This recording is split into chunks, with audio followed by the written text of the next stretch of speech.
Up next, we have Professor Janaka Ruwanpura, whose educational career is the best example for bridging the gap between engineering excellence and global collaboration. From Sri Lankan universities to some of the largest universities in the world, his journey is a testament to the power of education, and he's here to talk about how to be a leader in the eyes of others. Let's see you on the next wave. This is the Infinite Waves podcast, where innovation meets imagination. From trailblazing technologies to inspiring stories of leadership, we're charting a course towards the future filled with limitless possibilities. Together with Creative Innovations Lab, let's explore AI and future technology. Welcome to the Infinite Waves podcast. My name is Russell Motha, and today I have with me Professor Janaka Ruwanpura, who's a trailblazer in the post-secondary industry. Professor, welcome to the show. Thank you, Russell. All right, Professor, let's start with beginning. Let's go back to your roots. What kind of background shaped your journey in engineering and academia that brought you here today? Well, I think I need about 2 hours to talk about that. So, I was born and raised in Sri Lanka, where I had my primary, secondary education and the university education in Sri Lanka, where right after my undergraduate, I was lucky to be a lecturer at the University of Moratuwa in Sri Lanka. I think when I was in the university, I was aiming to be an academic. That was kind of sort of the goal that I had, and of course the field that I was in,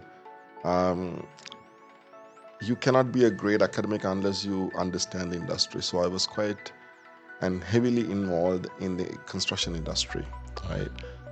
And so from there, then to the master's at Arizona State University, the PhD at the University of Alberta, and then 2001 I started a second leg of my academic career as an assistant professor at the University of Calgary, where I had quite a bit of a adventurous, fun time, and that's the background that set to the work that I have done in the last 24 years at the University of Calgary. That's actually amazing. You have been all over the world. So you said you started from Sri Lanka. That's where I'm from as well. So University of Moratuwa, then University of Arizona State University. Arizona State University. Arizona State University. And then I also read that you've been to Harvard and as well as University of Alberta. This transition, I don't think it's easy. There's a lot of transitioning. There's a lot of changes happening. How did you manage transitioning through all those universities? Well, I think this comes to the fundamental belief that in terms of planning your career. If you plan your career, you could actually achieve anything that you want, ethically, professionally. So I think when I was in undergrad, I wanted to move into a higher education, and that's where I planned for my master's and the PhD.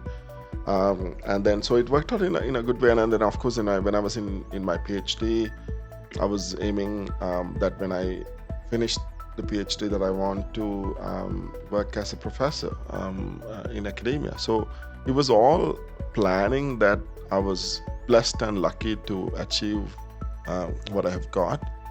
And I think, if you look at from the University of Calgary, that had been my home, a great home where the university supported me from an assistant professor to everything else that I did. So I was a Canada Research Chair in project management systems for a number of years, and then at one point I decided that I wanted to take the leadership, and then that's why I took a leadership role at the university. So when you mentioned the Harvard, yes, during that time I actually wanted to learn further about leadership, and I thought Harvard would be a great place to do that. So I had a bit of a experience at Harvard as well.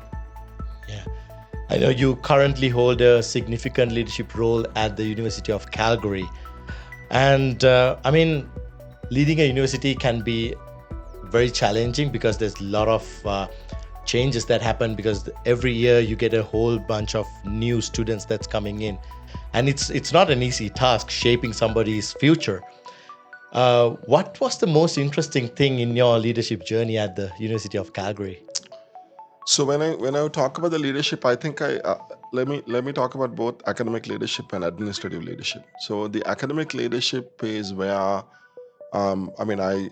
my role initially from 2001 to 2012 was in academia, where I taught students, undergraduate students, the graduate students, and I had supervised many graduate students who went to get their degrees in masters and PhD. I graduated 21 PhDs, and so the academic leadership is setting the tone so that they would be successful in achieving their career aspirations. And I had a kind of a model that I always that I use with my graduate students, and actually my very first grad student, who is a professor at another university now, and always tells me, I ask him the first day, do you want a PhD or you want a full package, right? Okay. So that PhD, you can get it. I mean, that's not an issue, because you study on an area, you accomplish all the targets of towards the PhD, you write your thesis and you defend your thesis, you get a PhD. But then when you are doing your PhD studies, can you be a better citizen? Can you experience your leadership skills? Can you experience your management skills? Can you experience your social skills? Can you be a team player, right? So you can play in the sandbox together, right? How can you, and you can be an entrepreneur, you can have a number of things. I think to me, a doctoral student's time is one of the best times of anybody's life. And so I asked that question because I was blessed with my PhD supervisor gave me enormous opportunities to excel in a number of different areas. So in that sense, when I say the leadership is really about making sure that the graduates that we produce have a value at the global scale, have a value at the national scale, so that they can excel in whatever the way, whether they want to go into academia or to industry of the relevant area. Then my next 11 years is, as you said, my true leadership role at the University of Calgary. So I was the Vice Provost International. I looked after the internationalization and the global engagement for the entire campus, where we dealt with a number of different areas of enhancing the diversity, increasing the cross-cultural competencies, developing partnerships for the university in terms of academic research, global development and service and other things. And then helping the third world in terms of enhancing our expertise to build that. And then later I was also involving in the Vice President Research Office. So I was not only a Vice Provost International, I was also Associate Vice President Research for International, where we enhanced a lot more research activity with the partner, so that provide opportunities for students, opportunities for faculty, and to build partnerships that are mutually beneficial, not only to the University of Calgary, but to the partner, as well as it's a benefit to society and industry and the whole, right? So in that sense, I think I'm blessed that I got these opportunities. Again, it's not easy for somebody to move away from academic side to an administration side, right? Yeah. And then to keep the balance between the two. And I think I had that the opportunity, and I enjoyed doing that. Yeah. You mentioned something that really stuck with me. You mentioned, do you want a PhD or do you want the full package? I'm pretty sure this is coming from a very deep a mentorship perspective, because you really want to deliver value. And this doesn't come naturally. This probably with a lot of inspiration, with a lot of experiences, you share this. In your background, what were some of your inspirations, or did you have a mentor? What inspired you to look at things in this angle? Yeah, I always had the pleasure of associating with great leaders, right? So, and they were mentors.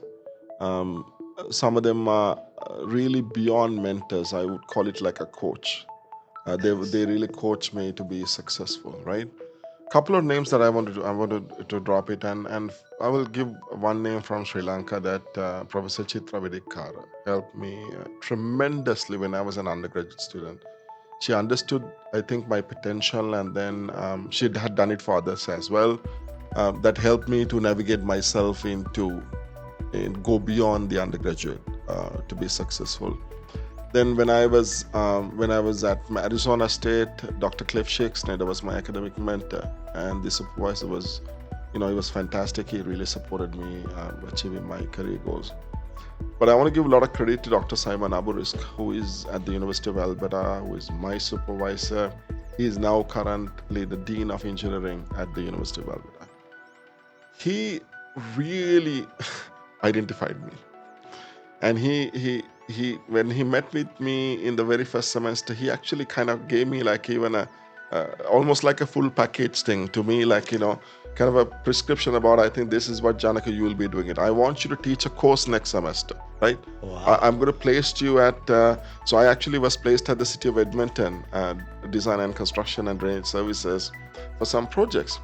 That was a great benefit for me to know the industry, because I know I was new to Canada, right?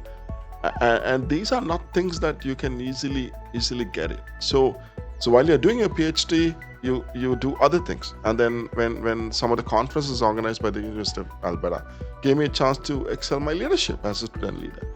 So all these things count towards that, right? So he was tremendously impacted. Even when I started at the University of Calgary, he was a great mentor and a coach to me, right? And I also want to give tribute to Dr. Chan Veera Singh, who is the he was the Dean of Engineering at the Schulich School of Engineering. And also Dr. Elizabeth Cannon, the president of the former president of the University of Calgary.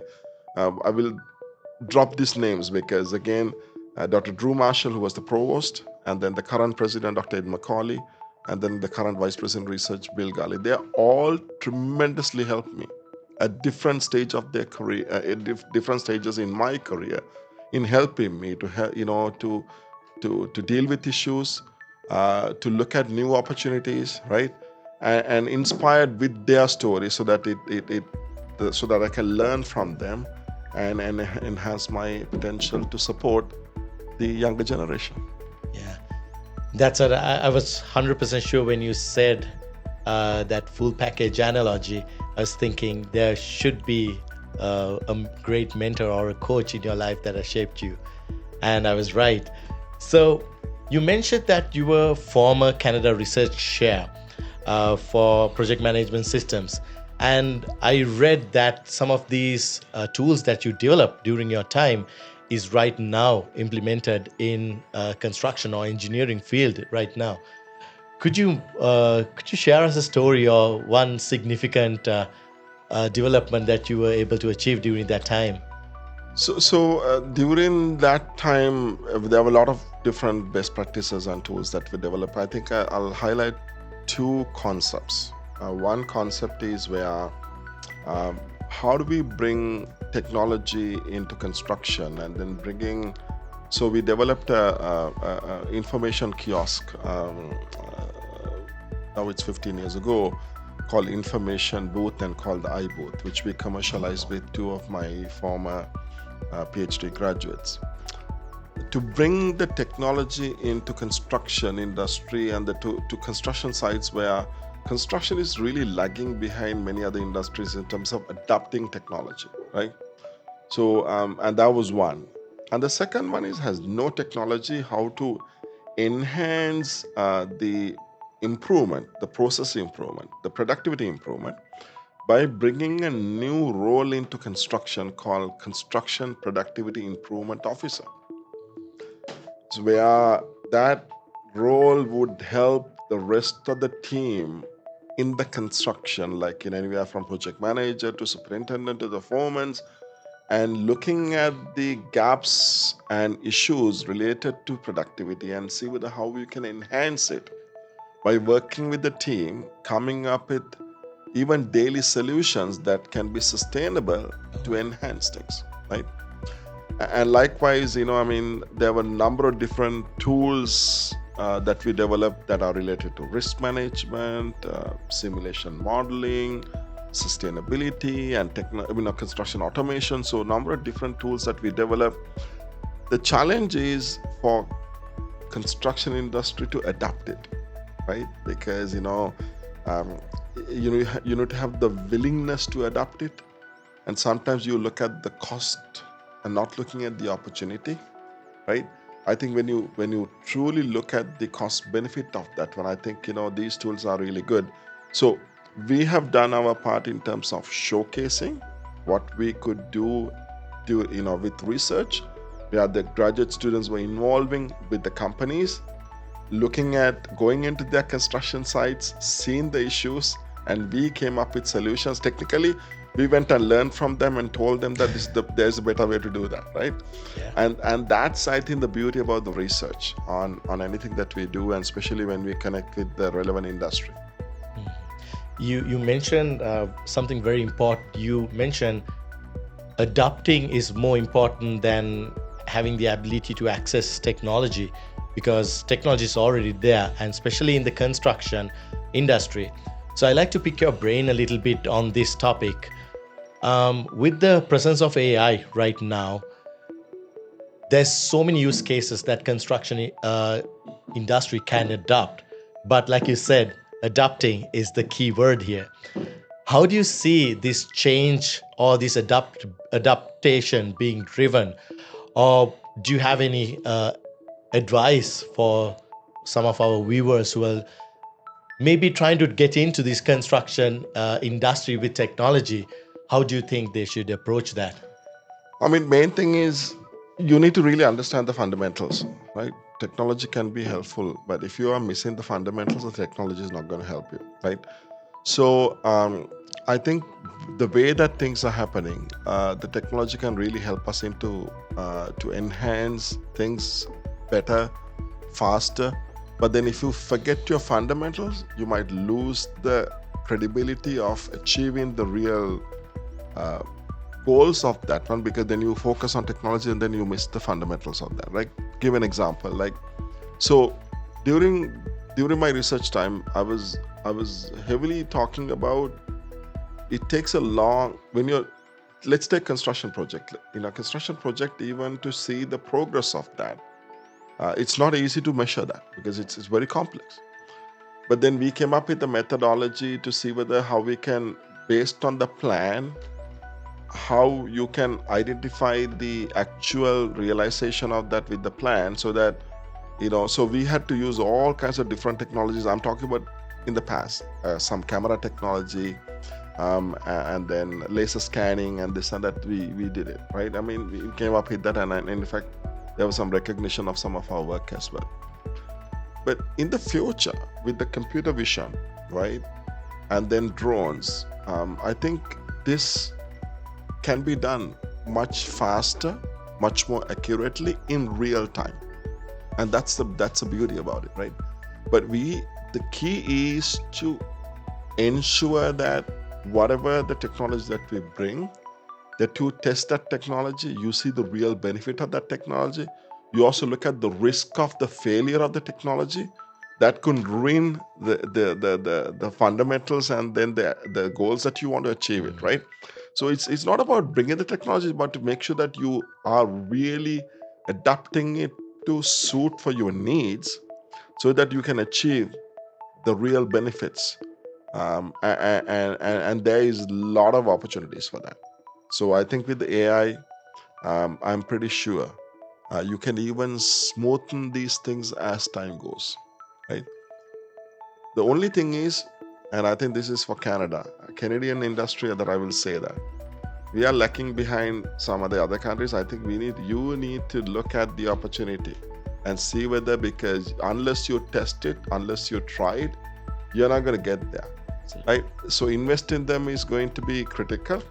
Making the right decisions, because there are a lot of things. It's like you can probably have a dozen of things for one problem, right? Yeah. But how do you find out the key one that would benefit you, right? So this is where I want to plug the research part back again. We are there as academics to test these things, because we can, look at any of the technology and then do the research to find out what's the real benefit of that, how it can enhance things, how it can create spin-off opportunities. So if the industry work with the universities, to develop collaborative research, I think these things can be done in a much more efficient manner to benefit the industry as well as benefiting us and helping the students to do their degrees as well. Yeah, that's very important, and thank you for sharing that. Professor, I'm just thinking, you have experience across education sector, engineering, construction, project management. Your experience spans a vast area in and industries. If you had the ability to swing a magic wand and change one thing with the use of technology, AI or any technology, what do you see as the best bet to start? Where would you start? Oh gosh, I think at the current stage, I don't think I can pick just one, right? But I can see the number of different ways. Like, for example, let's think about, if I take the three key entities in the academic sector: students, faculty, and the administrators, right? So the students, use the technology to be your own tutor so that you can actually enhance learning, right? And then to make sure that you are using the technology in an ethical way to learn faster and to help them to enhance your career aspirations, right? For researchers, using the technology to deal with complex data, for example, so that processing data and all that, you can use the technology to do faster things, right? And ensuring that even, I hear that now people are using AI to even write papers. It's okay to come up with a draft of a paper. There's nothing wrong with that as long as there's substance associated with the real research that has been carried out, right? So it's a matter of, and even administrators, like for example, can we reduce the bureaucracy and all the process and this and that through various means of systems that we can adopt, so that you can, let's say a faculty member can spend their time in teaching, mentoring, and doing the research rather than dealing with all kinds of administrative things, right? That they, filling this form and doing that stuff, and that can be done in a much more efficient manner. So it's not about just one thing. It's a combination of many things that you can do. But the key is planning to identify where the efficiency is required, where are the gaps where you see people are dealing with frustration, and then to identify them so that we can enhance it. Take, for example, student services. How do we enhance the student services using technology, right? Is one example that, for example, if a student has a problem and student needs to find the right solution on that, and if cannot be found, can the technology help? In a way, if you develop some smart systems that can enhance the students' ability to deal with the problem. Because if you look at, there are a lot of other issues. There are issues related to mental health, there are stress-related issues, but how can we help using technology to help them to navigate these things so that they can do their day-to-day activities better? Okay, that's very valuable information to us as well as our audience. And we are coming towards the end of the interview, and I always ask this question from my guests before I leave. We mentioned earlier about mentorship, where you said great leaders create great leaders. And I'd like to ask you for one piece of advice that you'd like to give to our audience listening here today, so that they could start their journey into leadership or greatness. What would that advice be? The advice that I have been giving over the years to anybody is make sure that you have a proper career plan. Set up a career plan and monitor that career plan make sure that you identify your potential to achieve wherever you want to achieve, right? Wherever you want to go, create that plan solid and monitor the plan to make sure that you can take the simple baby steps to ensure, am I reaching towards my plan? What are the challenges that I'm associating? What are the risks that I'm going through? Or am I achieving the plan so quickly, easily, so that you can challenge it further, so you can enhance your plan a little bit in a much better manner with a target that can actually enhance. So, Professor, I read that you've been awarded as one of the top 25 Canadian immigrants in the year 2022. And this is not an easy journey to get there. And I asked this question from all my guests before I leave the show. That is, what would be one piece of advice that you could give our audience to achieve a goal that's so significant as yourself? Yeah, so thanks, Russell. I think as an immigrant, and I think the way that I set up this advice as a kind of a model, I call the recipe for success, right? It's a 7-point model. So it talks about, as a person, it's really critical for you to have a proper vision for yourself, making sure that you set your targets in a way that you achievable targets and plan towards the target. So that's sort of the step number one. Step number two is making sure that, I am truly value the word leadership. Not everybody can be a leader, right? But when you want to be a leader, make sure that you excel as a leader so that others will feel you as a leader. So I think that's important, because otherwise there are some people who call themselves leader, but then based on what they do, I was like, is it really a leader or not, right? But then you cannot achieve many things without taking risks, because taking risks is critical for us to achieve.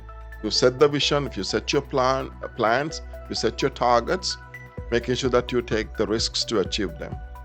But at the same time, we have to be very patient, because you know that sometimes you get challenges, bottlenecks, you might not achieve them. So be patient is critical. Now, I have been a very optimistic, a person who is very forward thinking and confident about what I do. And then what I feel that confidence is, I will give my 100% commitment towards that. So therefore, optimism, confidence, and commitment needs to be really playing together, right? The sixth one that I want to talk about is, during my entire life, I've been a multitasker, right? I don't just focus on one thing. Again, I think it could be a problem, I don't know. But for me, the multitasking helped me to achieve many things up to now. And the seventh thing I talk about is, no matter what you do in your professional life, be happy, have some fun. Make sure that you have a balanced life where, with your profession, your personal life, and making sure that you save some of the time during the day to do something that you like to do, right? So to me, it's just not one advice, it's a combination of that. But I'm coming back to the number one, setting a vision for yourself, setting a career plan for yourself with realistic targets is really a key. And I would encourage anybody to do that and to monitor that plan as you achieve your targets. Yeah, wow, that's wonderful. I mean, being a leader in other people's eyes is easy, but like being a leader for yourself and where other people to see you as a leader, it's the tough part. And thank you very much for sharing that. And Professor Janaka, thank you very much for being on this show and sharing your insights and sharing wonderful stories that would inspire our audience. And before we go, do you mind sharing where my audience could connect with you and find this amazing model that you shared? Well, they can connect with me through my email. It's my first name, janaka@ucalgary.ca. If you Google, you will find many of the articles and presentations that I have given on a number of different topics.